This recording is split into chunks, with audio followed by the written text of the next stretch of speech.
আজকে আমাদের মিছিল করতে হচ্ছে। আমি দেখলাম সেদিন ছেলে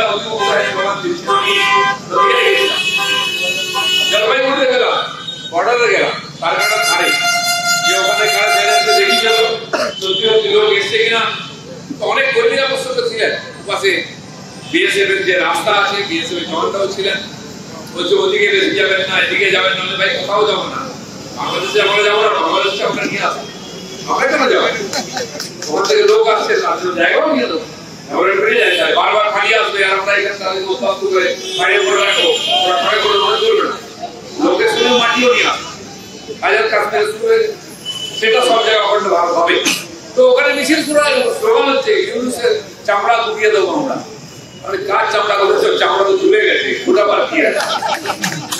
এমন একটা লোককে করেছে, সে কি জানি না, একটা অসাংবিধানিক পোস্টে আছে, সে সরকার চালায়।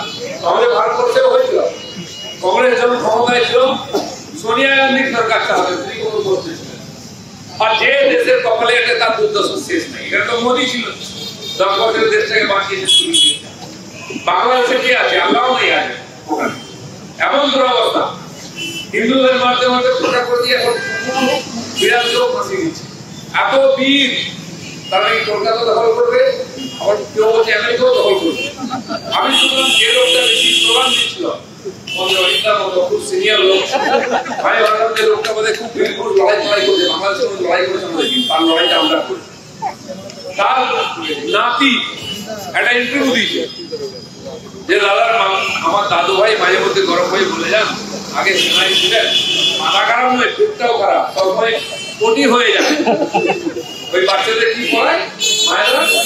ডাইপার পরে থাকে, 75 বছর বয়সের লোক ডাইপার পরে থাকে। সে বলে কলকাতা দখল করে বছর কারবার। তারা কুকুরকে ফাঁসি দেয়, বিড়ালকে ফাঁসি দেয়, তাদের দম আমরা জানি। যেই দেশের সেনা দেশের আইন শৃঙ্খলা রক্ষা করতে পারবে, পুলিশ কোথায় গেছে খুঁজে পাওয়া যায় না, সেনা বলছে আমরা কিছু করতে পারবো না। হিন্দুদের বাড়ি ভাঙছে, জ্বালাচ্ছে, মন্দির ভাঙছে, সেনা যখন বললাম আমরা কিছু করব না। যে সেনা দেশের আইন শৃঙ্খলা রক্ষা করতে পারবে, সেদিকে ভারতবর্ষ দখল করবে।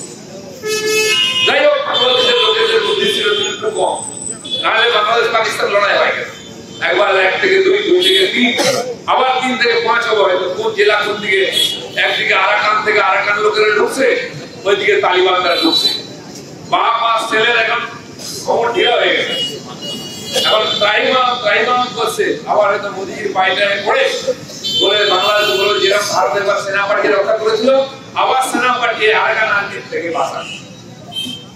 যে পাকিস্তান আমাদের দয়া বেঁচে আছে, এখন বিকারি হয়ে গেছে, সেও তালিবান এমন মারছে, ঘাঁটির পর ঘাঁটি দখল করছে, সেনাদের কুকুরের মতো তাড়া করছে। সেও হয়তো একদিন ভারতের কাছে বলবে বিমান পাঠা, নাহলে পুরো পাকিস্তানে আফগানিস্তানে ঢুকে যাবে। লাইক এবং শেয়ার করুন, কমেন্ট সেকশনে গিয়ে জানান আপনাদের মতামত। আরও ভিডিও পেতে আমাদের চ্যানেল সাবস্ক্রাইব করুন এবং প্রতি মুহূর্তে খবরের আপডেট পেতে প্রেস করুন বেল আইকন।